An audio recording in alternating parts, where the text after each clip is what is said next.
Bom dia, irmãos. Muita alegria, estamos novamente aqui com os queridos. Antes de passarmos aí para a exposição da carta de Paulo aos Efésios, capítulo 1, dizer às crianças, vocês têm aí o desafio de ilustrar aquilo que nós falaremos. E nós vamos falar sobre bons exemplos que podemos seguir. E com certeza vocês, crianças, também têm aí exemplos de pessoas que vocês podem e devem seguir. Pessoas que vocês admiram. Então eu quero que vocês, crianças, desenhem aí as pessoas que vocês admiram, que vocês gostariam de parecer-se com elas e escrevam o nome. Eu admiro muito a minha mãe, por exemplo, uma mulher de oração. Admiro muito meu pai, sempre falo com a minha esposa que se eu conseguir educar meus filhos como meu pai educou a minha irmã, eu me darei satisfeito na minha condição paterna. Então, desenhe aí pessoas que vocês admiram, pode ser o professor lá da escola, pode ser o pastor de vocês, pessoas que vocês têm como exemplo na vida de vocês, e orem também por esta pessoa para que elas continuem sendo usadas pelo Senhor para ensiná-los. Carta de Paulo aos Efésios, capítulo 1. Hoje nós iniciaremos aqui na congregação a exposição de todo este livro. Uma carta muito conhecida, com ensinamentos muito práticos para as nossas vidas. Esta é uma carta muito prática.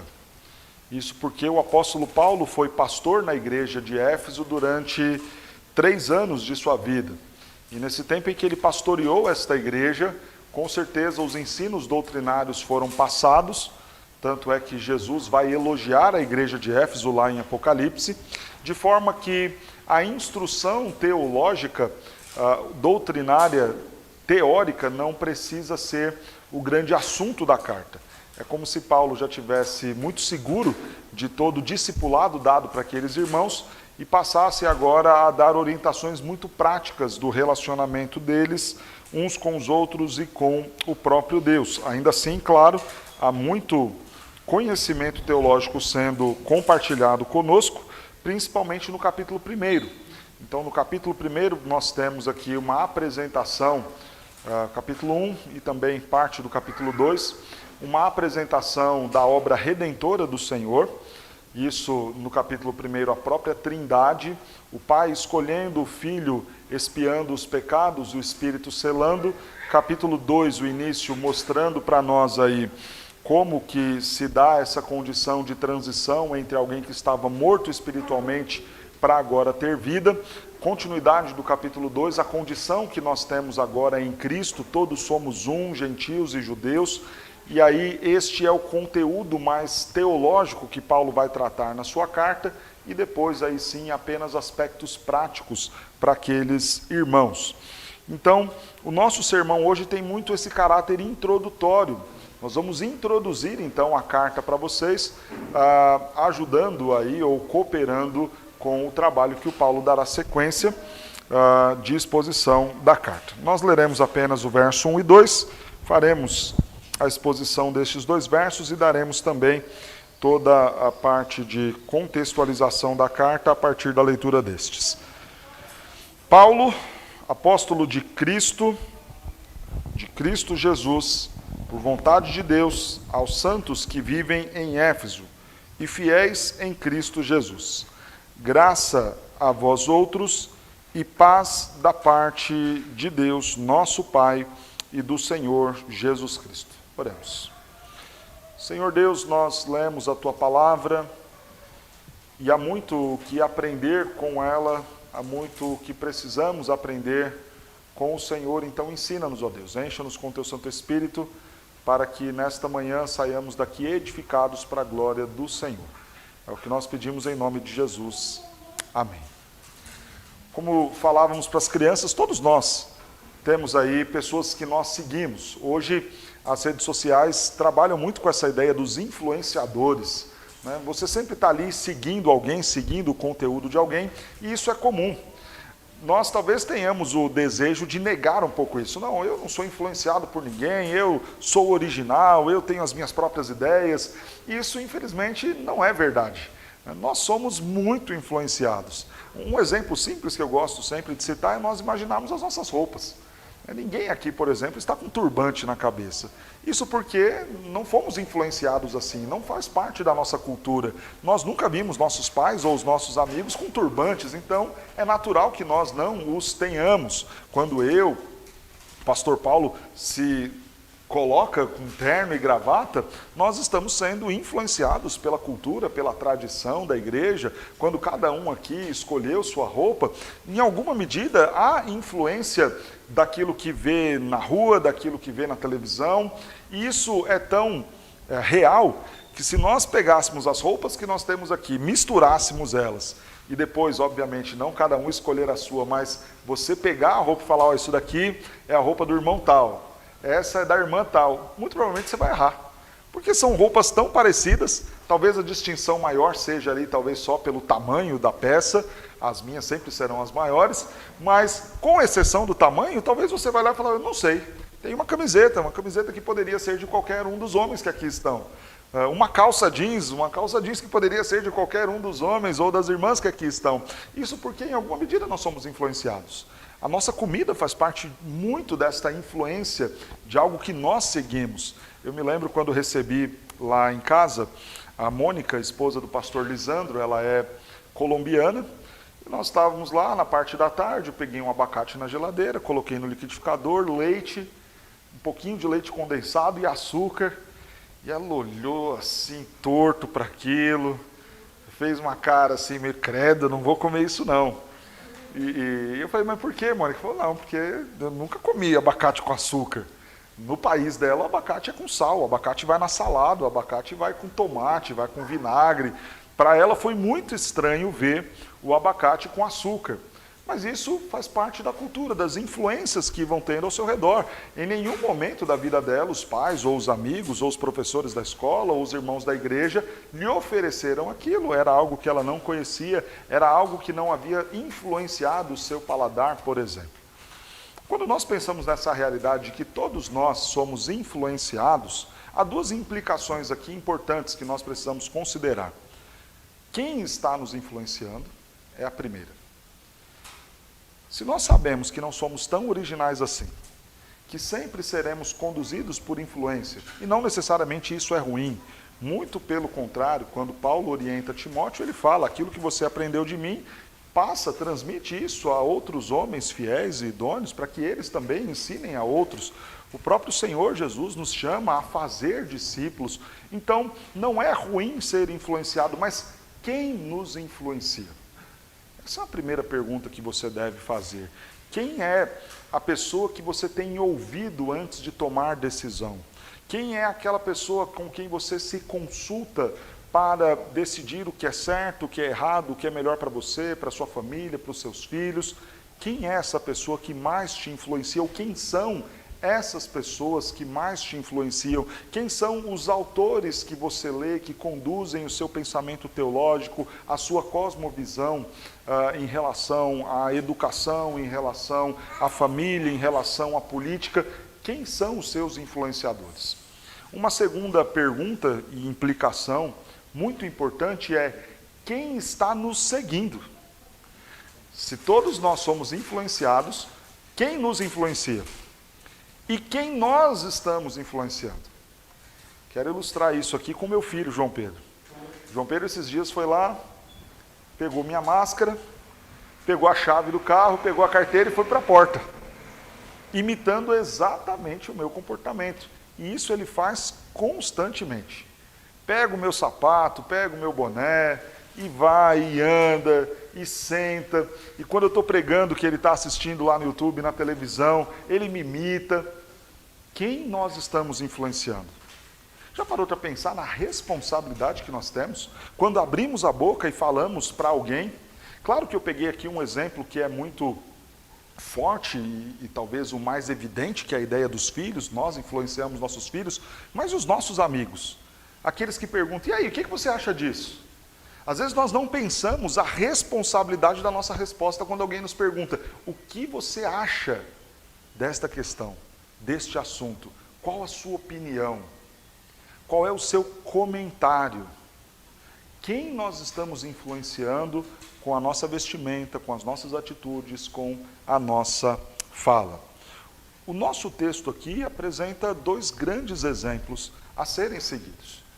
Um primeiro exemplo para a nossa vida pessoal, é o exemplo do apóstolo Paulo, e o segundo exemplo, o exemplo da igreja de Éfeso. E eu quero compartilhar um pouquinho informações destes dois exemplos a serem seguidos, que darão a visão panorâmica da carta de Paulo aos Efésios e nos ajudarão também a considerarmos um pouco as nossas vidas. Vamos lá então. A carta aos Efésios foi escrita no ano 60, escrita pelo apóstolo Paulo. Quem é o apóstolo Paulo? E qual é o momento da vida dele em que ele escreve esta carta? O apóstolo Paulo nasceu em Tarsis, né? Paulo de Tarso, né? A forma como ele era conhecido. Essa é uma cidade gentílica, mas os seus pais hebreus, ele é criado aos pés de Gamaliel, essa é a informação que ele nos dá lá no livro de Gálatas. Gamaliel, ele foi então o pedagogo, o pai, no sentido de instrução do apóstolo Paulo. Uma menção bíblica da figura de Gamaliel está lá no livro de Atos, quando os discípulos estão presos ali, estão sendo interrogados diante do Sinédrio. Gamaliel se levanta e dá um parecer muito interessante e muito sábio. Ele vira e fala, olha, deixemos estes homens, que Deus os trate. Se o que eles estiverem fazendo for da parte de Deus, vai prosperar. Se não for, com certeza a ruína virá. Um parecer muito sábio de alguém que estava num concílio ali no Sinédrio judaico, deliberando sobre a vida daqueles homens que estavam presos. O que nos aponta então para um treinamento recebido pelo apóstolo Paulo de grande envergadura. Nós vemos o próprio apóstolo Paulo falando acerca da sua formação, dizendo ser ele um doutor da lei. Alguém que era respeitadíssimo, então ele não foi orientado por qualquer um, ele recebeu a orientação em relação à lei, em relação à escritura, por um grande homem, alguém que estava lá dentro do Sinédrio, alguém que tinha grande importância na comunidade judaica. Paulo era um dos perseguidores da igreja, nós vemos isso com clareza ali no momento em que Estevão estava sendo apedrejado, ainda antes da conversão de Paulo. Diz o texto lá no capítulo 7 de Atos, que Paulo via tudo aquilo e consentia, apoiava toda aquela situação do martírio de Estevão.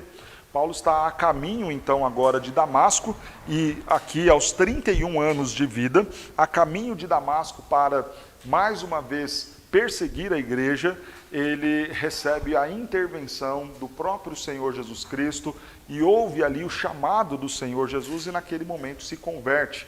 A história é conhecidíssima, Saulo, por que me persegues? Por que me persegues? Ele então sai dali, daquele encontro maravilhoso, extraordinário, vai para a casa de Ananias, na rua direita, ali com escamas nos olhos, ele vai ser cuidado por Ananias, muito provavelmente vai receber as primeiras orientações, ali mesmo, na casa, ele vai ser batizado, e ele segue e entra em Damasco. No entanto, quando ele chega na cidade de Damasco e chega diante dos irmãos ali na sinagoga, ele não será bem recebido. As pessoas olham para ele e sabem que a missão dele ali era a missão de perseguir, de prender, de matar os cristãos, e obviamente ele tem que sair ali de Damasco de forma quase que escorraçado. Diante disso, Paulo vai ficar 3 anos agora na Arábia. Gálatas capítulo 1 registra esse momento. Nós entendemos, e os estudiosos entendem, que este período de 3 anos do apóstolo Paulo na Arábia é o período, o momento em que ele recebe as orientações do próprio Senhor Jesus Cristo. Então, é uma ignorância nossa imaginarmos que Paulo levantou-se e já saiu a pregar pelo mundo afora, cumprindo as viagens missionárias e fazendo todos os feitos extraordinários. Não. Paulo, ao sair de Damasco, sendo perseguido, sendo mal visto pelos cristãos, uma vez que, obviamente, a sua condição não era a melhor diante deles, ele vai para a Arábia e nós entendemos que é nesse momento que ele recebe da parte do próprio Senhor Jesus muitos dos ensinamentos que ele vai compartilhar com a igreja. Isso porque, quando lemos, por exemplo, a primeira carta de Paulo aos Coríntios, ele vai dizer, tanto no capítulo 11 quanto no capítulo 15, aquela menção muito conhecida nossa: o que recebi do Senhor, também passo a vocês. Isso ele cita no capítulo 11, falando da ceia, isso ele cita também lá no capítulo 15, falando acerca da ressurreição. O que nos faz, então, entender que ele, de fato, teve o contato com o Senhor Jesus, não apenas no momento da sua conversão, mas também recebendo instruções do Senhor Jesus. O que faz dele, então, um apóstolo com dignidade. Porque a semelhança do que os demais apóstolos receberam de ensinamento caminhando com o Senhor Jesus, também Paulo, quando na Arábia, naquele período de 3 anos, recebeu do Senhor e compartilha com a sua igreja, com os seus discípulos. Depois disso, com 37 anos, Paulo vai retornar agora para Jerusalém, e esse é o primeiro momento dele encontrando-se com os outros colegas, antigos colegas do judaísmo. Paulo terá muita dificuldade nesse encontro, ele entende que não há mais ambiente para ele, a situação dele com os cristãos era difícil, a situação com os judeus impossível de ser, de qualquer forma, bem conciliada, então ele vai ficar mais um tempo agora afastado. 10 anos agora ele volta para Tarso e vai ficar 10 anos ali, isolado, servindo como um bom membro, crescendo, aprendendo, conhecendo mais do Senhor. Preste atenção nesse tempo, porque isso é importante na vida do cristão. Hoje em dia, infelizmente, nós temos igrejas em que a pessoa se converte numa semana e na outra já é um líder da igreja.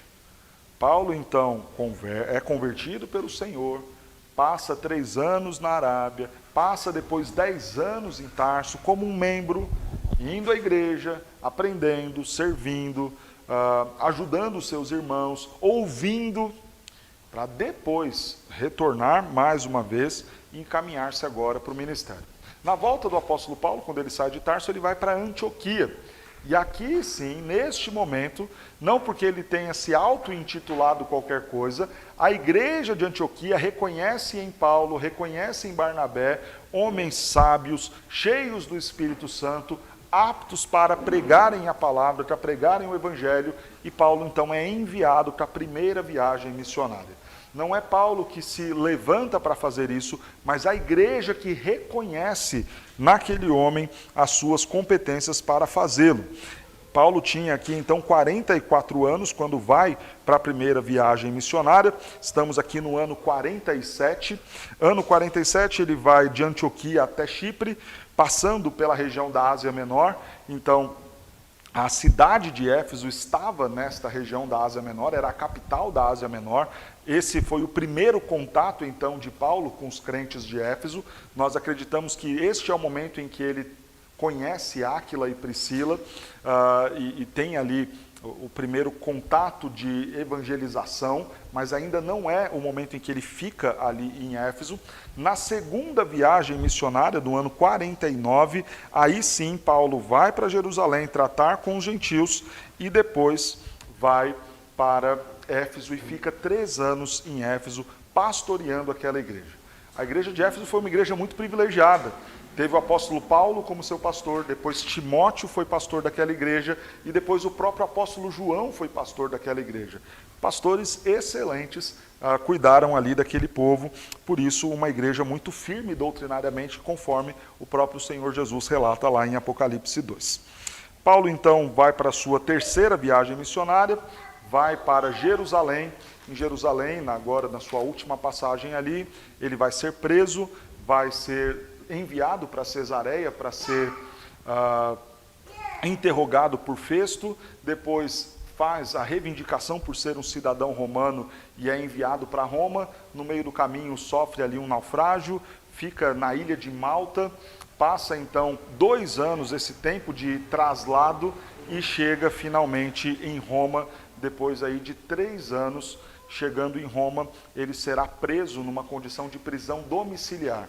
E é dessa prisão domiciliar, no ano 60, que Paulo vai nos escrever aqui a carta aos Efésios.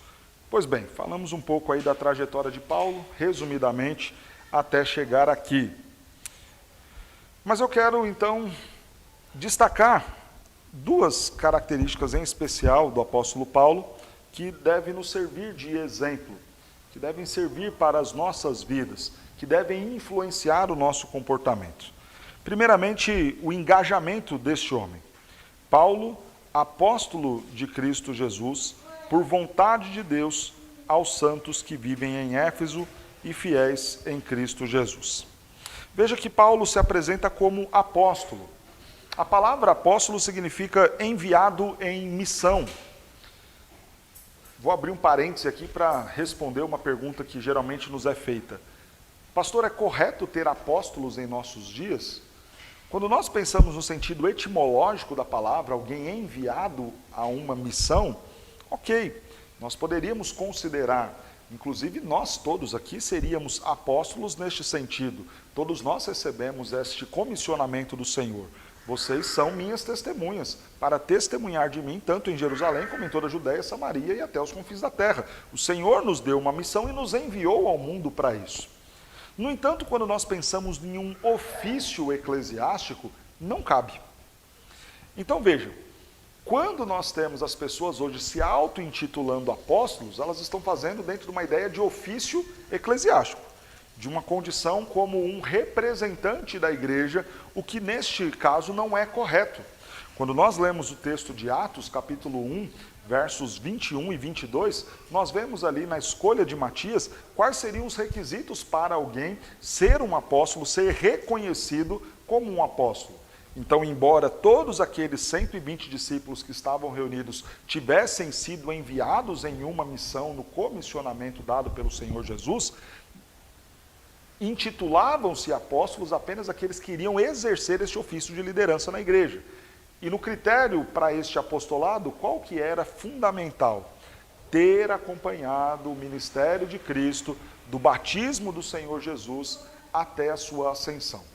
Logo, para que nós tivéssemos aí algum apóstolo hoje exercendo por direito o ofício apostólico, essa pessoa teria que ter presenciado o batismo do Senhor Jesus até a ascensão de Jesus, ter sido testemunha ocular destes acontecimentos, o que obviamente é impossível, exceto que alguém aqui apareça com uma idade de 2000 e tantos anos, o que sabemos não irá acontecer. Por isso a afirmação do reverendo Augusto Nicodemos ela é muito justa. Apóstolo bom é apóstolo morto, não é? Porque obviamente já teria que ter mais de 2000 anos, estaria lá mortinho, guardadinho, muito bem enterrado e sepultado. Então, fecha esse parêntese, nós vemos aqui Paulo se identificando como este enviado em uma missão. Parece-nos aqui, irmãos, que ele não está fazendo uso de uma prerrogativa da sua autoridade, mas se identificando como servo daqueles irmãos. Por isso, destaco aqui para o nosso aprendizado essa condição de humildade, deste engajamento do apóstolo em servir e desta humildade, que serão as duas características. Falando desta humildade de servo, ele se apresenta como sendo aquele que está ali tão somente pela vontade de Deus. Ele não está ali cumprindo qualquer interesse pessoal. Ele não está ali a fazer qualquer plano pessoal. Ele está fazendo a vontade de Deus, servindo aquela igreja. Este exemplo de humildade visto em toda a vida de serviço e abnegação do apóstolo Paulo para servir o povo, para servir seus irmãos. É alguém que já pastoreou aquela igreja, mas vai falar com muito carinho com aquela igreja em toda a carta aos Efésios e se apresenta mais uma vez assim também humildemente como servo de Cristo pela vontade de Deus àqueles santos em Éfeso. Mas nós vemos essa ideia do engajamento do apóstolo. Ele é enviado em missão. Ele serve aqueles irmãos e a missão maior do apóstolo Paulo será revelada em Efésios no capítulo 2, quando ele fala ter recebido do Senhor um chamado especial aos gentios, pregar para os gentios. Ainda falando deste engajamento, é um engajamento que faz com que ele renuncie muitas coisas justamente porque ele serve ao Senhor Jesus Cristo. Ele não é um apóstolo qualquer, levantado pela igreja de Antioquia. Ele é o apóstolo do próprio Senhor Jesus Cristo. Quando nós falamos em engajamento na missão, irmãos, e aqui eu quero trazer a aplicação para as nossas vidas, estamos muito distantes daquilo que é o apóstolo Paulo.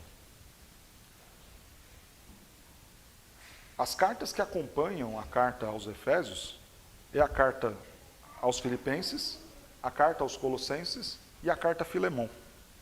Todas essas cartas foram escritas no mesmo momento, no mesmo período, e foram enviadas no mesmo momento. E quando nós lemos o que Paulo escreve nesse mesmo ano 60 lá, para os crentes de Filipos, ele vai dizer que para ele o viver era Cristo e o morrer, lucro.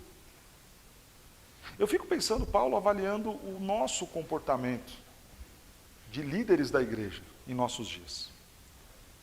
Tão preocupados com os nossos interesses. Qual será o nosso campo? Onde nós vamos morar? Qual será o carro que nós teremos? A casa em que viveremos? O salário que teremos na igreja A, B, C ou D? Chamando atenção para aquilo que é a realidade de muitos pastores. Pastores que estão engajados, de repente, em ter lá um mestrado, doutorado, pós-doutorado, uma série de muitos planejamentos pessoais que nada tem a ver com servir a igreja. E eu fico imaginando o apóstolo Paulo olhando para tudo isso e falando, vocês são muito miseráveis.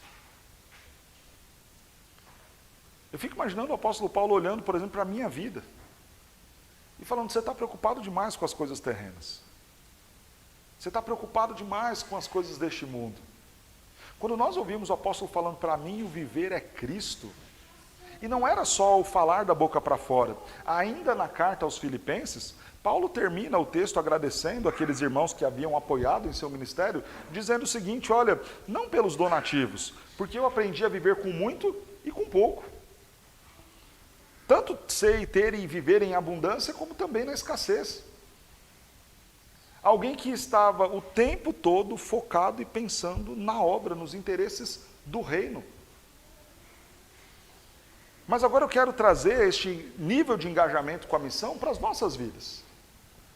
Qual foi a última vez que você planejou a sua vida a partir da missão que Deus tem para nós enquanto cristãos? Qual foi a última vez que você pensou no seu ano, organizou a sua agenda do ano, considerando a missão que Deus deu a você de ser testemunha dele? Irmãos, nós não pensamos mais nisso.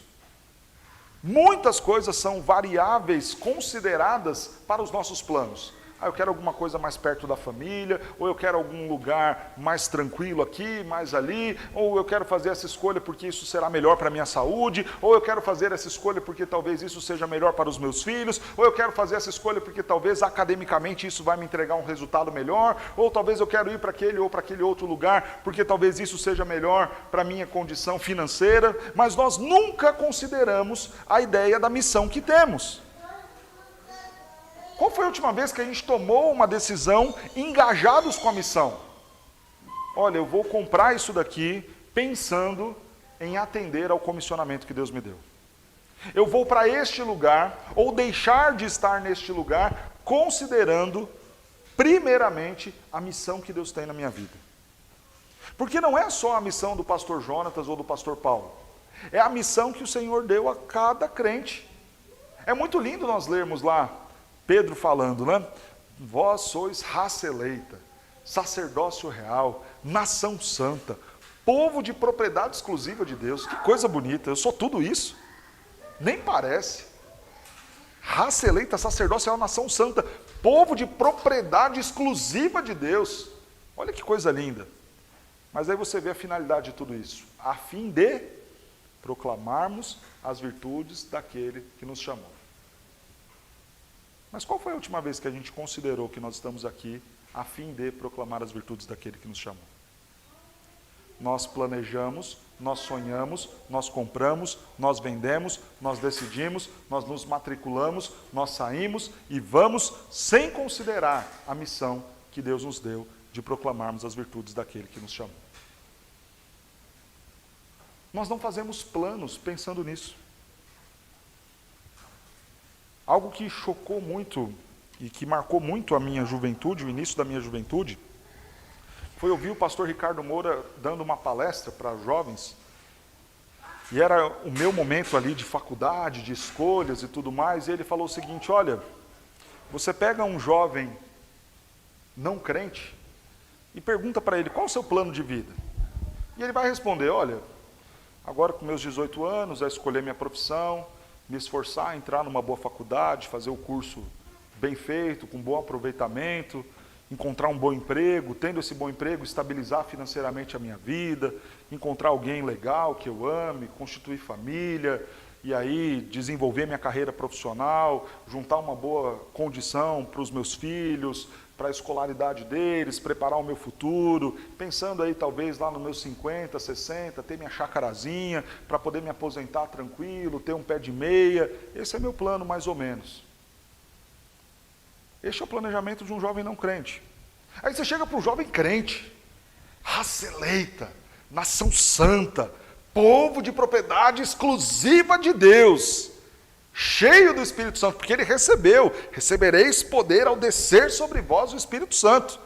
Porque nós, calvinistas, acreditamos e pregamos assim, que todo crente convertido já foi batizado com o Espírito Santo. Ou não? É assim que nós cremos. Nós já recebemos o poder ao descer sobre nós o Espírito Santo, já somos batizados com o Espírito Santo. Amém.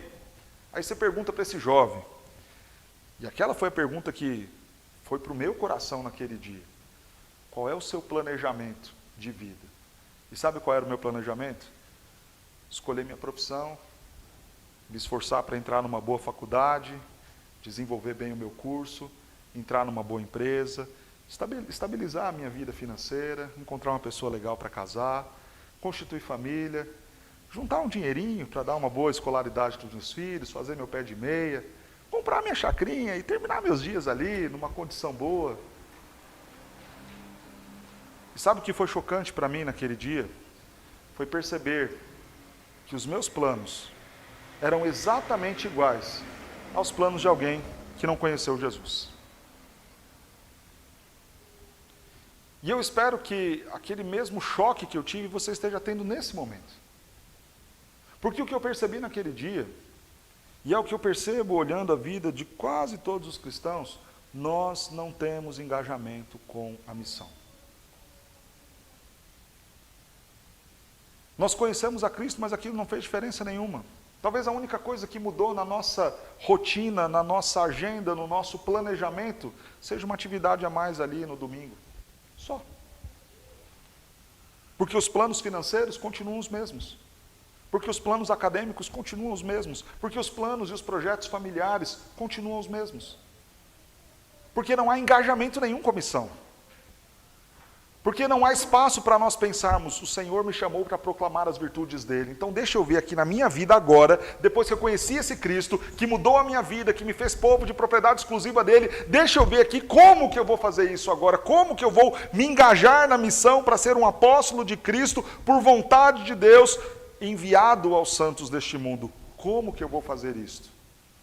Nós não consideramos mais a coisa assim. E pior, vivemos não apenas os planos dos ímpios, mas exatamente como o próprio ímpio vive, seguindo o exemplo deles, com as mesmas metas gananciosas, ambiciosas que o ímpio tem.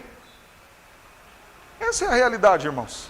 Infelizmente, não há mínimo engajamento nosso com a missão. Será que nós podemos falar, a exemplo do apóstolo Paulo, o viver é Cristo? Não, o viver é construir minha carreira, encontrar alguém legal para casar, ter os meus filhos, dar uma boa condição de vida a eles, fazer meu pé de meia, comprar minha chacrinha e morrer ali em paz, tranquilo, deixando algo para os meus filhos. Nós estamos muito mais engajados com este projeto de vida que eu acabei de citar e repetir, do que com o projeto de vida ligado à missão de Deus para nós, de proclamarmos as virtudes daquele que nos chamou das trevas para a sua maravilhosa luz. Paulo pensava completamente diferente. O engajamento dele era com a missão. Ele já havia sido pastor nesta igreja durante 3 anos. O camarada está lá preso. Preso por quê? Porque estava engajado na missão, pregando a palavra. E qual é a preocupação dele lá na prisão? Puxa, o que eu vou fazer? Como é que está minha família? Quais são as minhas contas? Quando que eu vou sair? Não. A preocupação dele era proclamar o Evangelho. Tanto que a pessoa que vai conduzir esta carta para a igreja de Éfeso é Onésimo.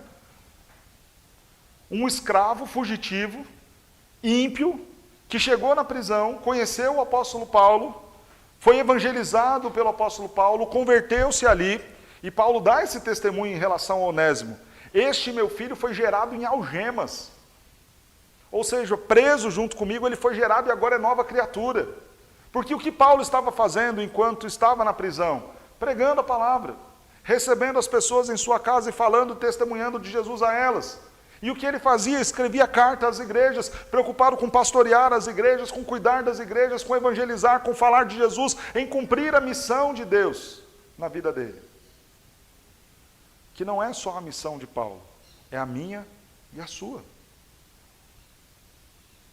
Irmãos, nós precisamos olhar para este exemplo do apóstolo Paulo e ter o mesmo engajamento que ele.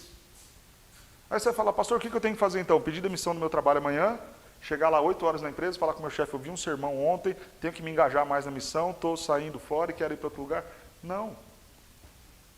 É você começar a olhar e falar o seguinte, ok, Senhor, se eu acordar amanhã, o meu viver tem que ser Cristo. E se eu morrer, eu tenho que morrer para estar com Cristo. Mas ok, se o Senhor me abençoar e amanhã às 6 horas tocar o meu despertador e eu acordar, qual é o plano, o projeto de Deus na minha vida para aquele dia, relacionado à missão de proclamar as virtudes daquele que me chamou? E como eu vou fazer isso? Primeiro comece olhando o mundo com a visão de Deus. Se empenhando para cuidar da criação dentro da profissão que Deus te deu. Para testemunhar de Jesus para aqueles que estão no seu trabalho. Para glorificar a Deus por meio das suas atividades. A nossa missão começa a se desenvolver assim. Nem todos vão servir em tempo exclusivo no ministério pastoral. Mas nós precisamos abrir um razonete lá da contabilidade, muito embora eu sei que a gente não faz mais isso, é tudo no sistema, mas nós precisamos abrir aquilo ali pensando em cada digitada que eu der ali. Tenho que glorificar a Deus por meio desse troço. É de repente ser um mecânico que ao abrir o capô de um carro pensar, tenho agora em minhas mãos a oportunidade de glorificar a Deus arrumando este carro. E como eu faço? Fizeram essa pergunta para Lutero, né? O sapateiro chega para ele, essa história é conhecidíssima. Ouvi um sermão desses sobre glorificar a Deus, ele fala, seu Lutero, eu achei bonito, mas eu sou um sapateiro, eu não sou pastor, não sou bispo, não sou nada. Como é que eu faço para glorificar a Deus? Faça o melhor sapato e venda pelo preço mais justo. E assim você glorifica a Deus. É talvez fazer e cumprir a mesma agenda que já estava prevista para amanhã, mas de forma intencional, desejando e procurando fazer para a glória de Deus.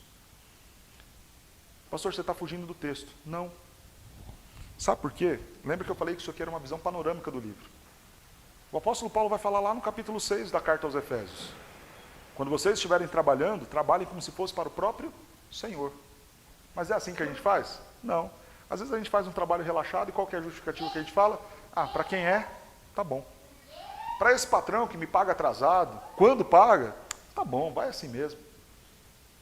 Isso não glorifica a Deus, isso não tem a ver com a missão de Deus nas nossas vidas. Você precisa entender que dentro desta missão de Deus para você, estar o ser um contador, um mecânico, um professor, um advogado, um médico, um juiz, faz parte da missão de Deus no seu desenvolvimento de cuidar e dominar a criação. Então se engaje nessa missão. Eu não sou um profissional da área X à toa, eu sou esse profissional porque o Senhor, ao me criar, me dotou com competências, com habilidades, com desejos, em direção a esta área, e Ele quer que nesta área eu sirva e glorifique a Ele. Então não é mais um dia de trabalho, é um dia de culto ao Senhor, sentado na minha cadeira, sentado no meu volante, fazendo aquilo que eu tenho que fazer para a glória dEle. E em cada oportunidade que me aparecer no decorrer desse dia, testemunhando objetivamente que Cristo fez por mim, me tirou das trevas e me trouxe para a sua maravilhosa luz. Irmãos, nós temos crentes que passam 20, 30, 40 anos na igreja sem nunca conduzir outro a Cristo Jesus. Sem nunca influenciar outra pessoa a conhecer Cristo Jesus. Por isso que por vezes a igreja nunca cresce. Porque os nossos amigos não estão aqui. Porque os nossos parentes não estão aqui. Porque nós não estamos engajados na missão de Deus para as nossas vidas. Porque nós somos indiferentes a esta missão. O que Paulo nunca foi.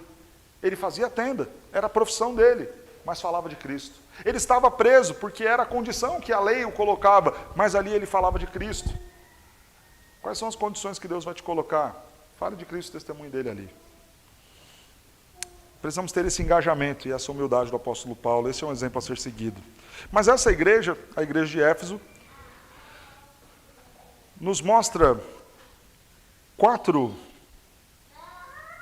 características muito importantes que nós, enquanto igreja, precisamos ter e tomá-las como exemplo para as nossas vidas. A cidade de Éfeso era uma cidade riquíssima. Se você quer entender um pouco da cidade de Éfeso, você precisa olhar aqui para uma cidade próxima à nossa, Aparecida do Norte. Éfeso era a capital da Ásia Menor, e Éfeso era também a cidade que abrigava o templo da deusa Diana. Essa era a padroeira dos gentios. E aquela cidade era movida no seu comércio a coisas relacionadas à adoração dessa deusa Diana e ligado ao templo da deusa Diana. Eu não sei quantos aqui já foram a Aparecida, mas tudo está ligado à basílica ali de Aparecida. Você pega aquela avenida principal ali, você vê diversos hotéis, diversos restaurantes. Você vê diversas lojas de artigos religiosos. E é interessante que agora, com o fechamento da cidade, dos cultos públicos e tudo mais, das reuniões públicas religiosas, você vê lá o prefeito de Aparecida direto aparecendo na mídia, falando, ó, a cidade vai fechar, vai morrer de fome, porque toda a rede de hotelaria está aqui para receber os fiéis. Todos os restaurantes estão aqui para receber os fiéis. Todos os comércios estão aqui para vender as imagens e receber os fiéis. Se os fiéis não podem vir aqui porque não podem reunir, acabou a cidade. Essa era a cidade de Éfeso.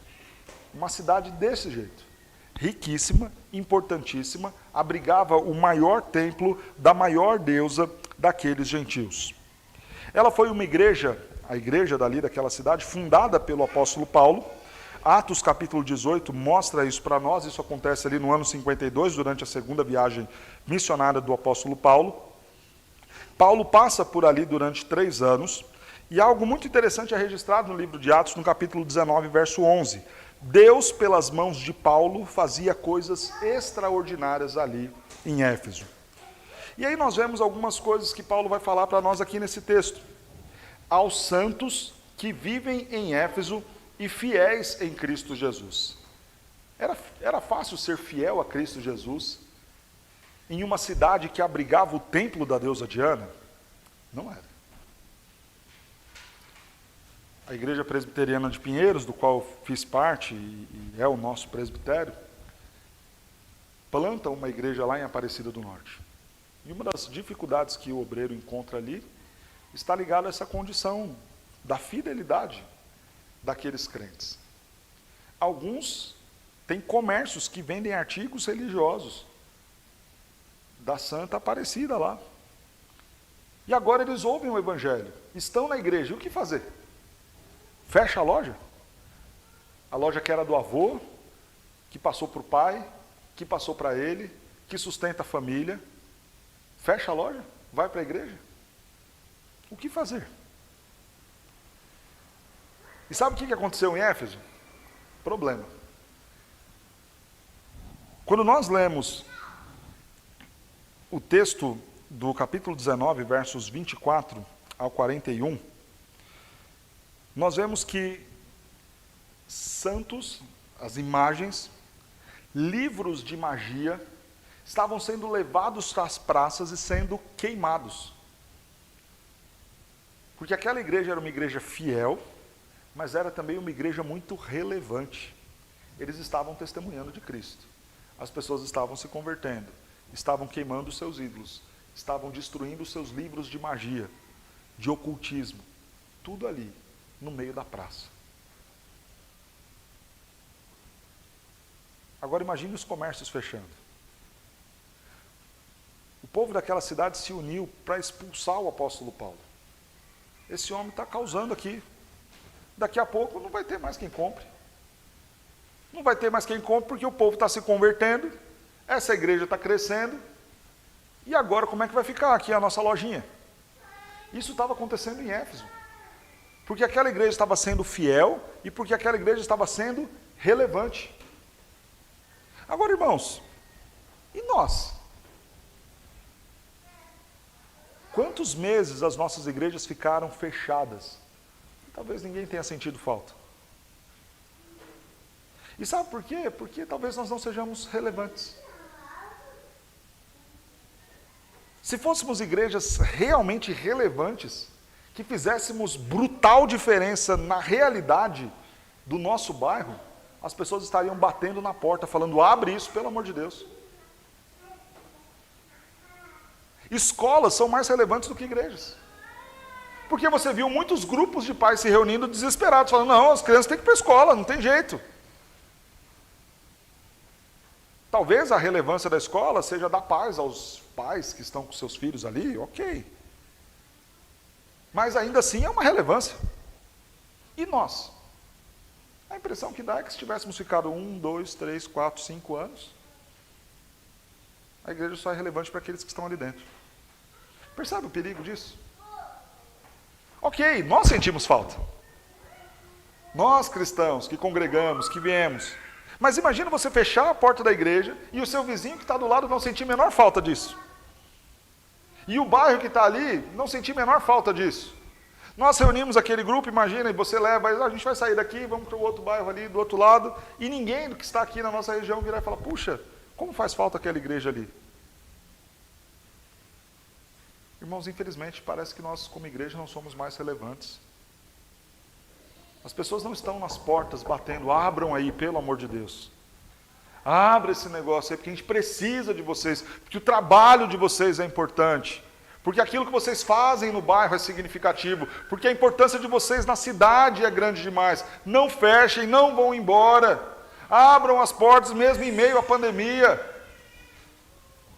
Quando não há esse clamor, quando não há nem mesmo uma movimentação civil, nesse sentido, irmãos, é porque nós não somos mais relevantes.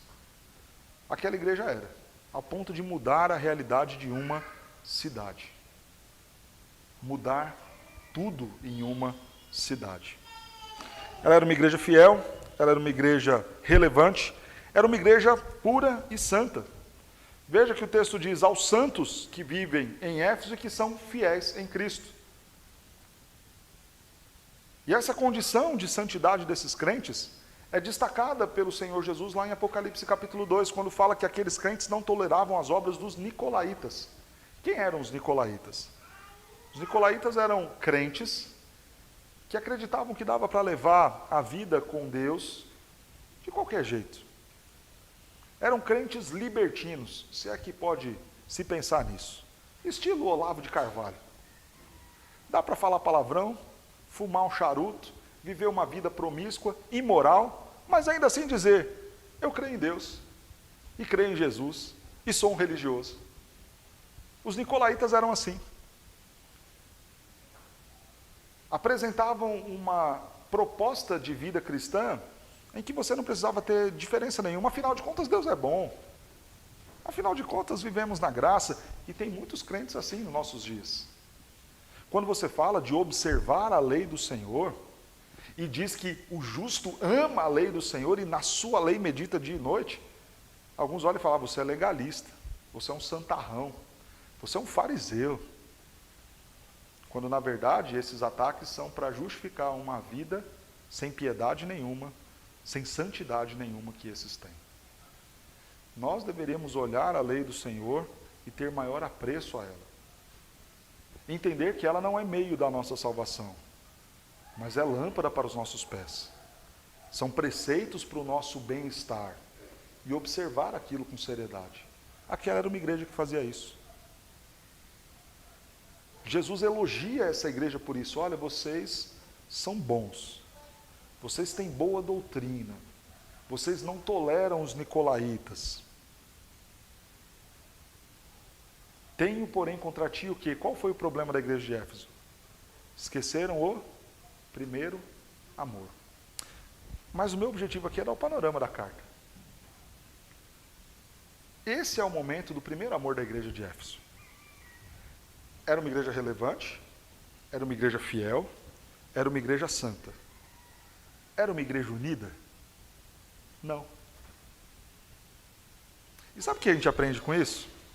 Que o primeiro amor não necessariamente tem a ver com crente que fica ali melando um com o outro. Que a comunhão, que o bem-estar do grupo não necessariamente é a coisa mais importante da igreja. E eu não estou dizendo que isso seja desprezível, nem estou dizendo que a gente tem que brigar uns com os outros. Eu estou dizendo que aquela igreja tinha um sério problema. E aí vocês vão ver aqui no capítulo 2, capítulo 3, judeus e gentios travando briga, com barreiras entre eles que eles nem se falavam. Ainda assim, passado anos depois, 40 anos depois, quando Jesus vai escrever para aquela igreja, o que Jesus fala para eles?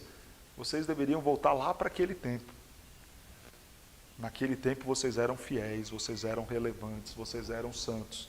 Tinha o problema de não serem lá muito unidos, mas ainda assim, viviam o primeiro amor. Não vai existir uma igreja perfeita, e quando eu estou chamando a atenção dos irmãos para tomarmos a igreja de Éfeso como exemplo, não é porque Éfeso era uma igreja perfeita. Mas observem as características dessa igreja. Tinha problema de relacionamento entre eles? Tinha. Mas ainda assim era uma igreja que amava Cristo. E amava tanto a Cristo que pregava e testemunhava de Cristo e fazia grande diferença na cidade. Era uma igreja que amava a lei do Senhor e cumpria a lei do Senhor. Ainda que eles tivessem problemas e dificuldades entre eles. Mas, por fim, quero destacar no exemplo desta igreja, a igreja de Éfeso, a sua liderança. Presbíteros que amavam a obra e que amavam uns aos outros. Um corpo de líderes unidos, ainda que dentro da igreja houvesse desunião. Quando nós lemos o capítulo 20 de Atos, momento da despedida do apóstolo Paulo, diz que aqueles presbíteros que muito o amavam, choravam por conta da saída daquele irmão. E quantas são as igrejas que faltam matar os seus pastores hoje em dia? Os conselhos e presbíteros em que não há acordo, que não há conversa, que expulsam os seus pastores ou pastores que brigam com os seus conselhos. Este não é um bom exemplo de igreja a ser seguido. Quando nós olhamos para o texto, irmãos, e pensamos um pouquinho na vida do apóstolo Paulo que falamos aqui, e nessas características da igreja de Éfeso, nós temos aqui bons exemplos a serem seguidos. O engajamento e a humildade do apóstolo Paulo. Considera isso na sua vida. Qual é o seu engajamento com a missão que Deus te deu? Que o seu viver seja Cristo, que o seu morrer seja lucro. Que a oportunidade que Deus te der de vida amanhã seja encarada com seriedade como a oportunidade para cumprir a missão que Ele te deu. Engaje-se nisso. Que nós, enquanto igreja, olhemos para o exemplo da igreja de Éfeso. Mesmo num cenário ruim, adverso, aqueles crentes sofriam muita coisa. Imagina ser crente lá em Aparecida do Norte. É a situação daqueles crentes. Ainda assim, fiéis. Ainda assim, santos. Ainda assim, crentes que eram relevantes na cidade. Como líderes, que nós amemos e tratemos respeitosamente uns aos outros. E por isso o desejo do apóstolo Paulo, graça a vós outros e a paz da parte de Deus, o nosso Pai e do Senhor Jesus Cristo. É o desejo que Paulo tem para uma igreja tão amada assim.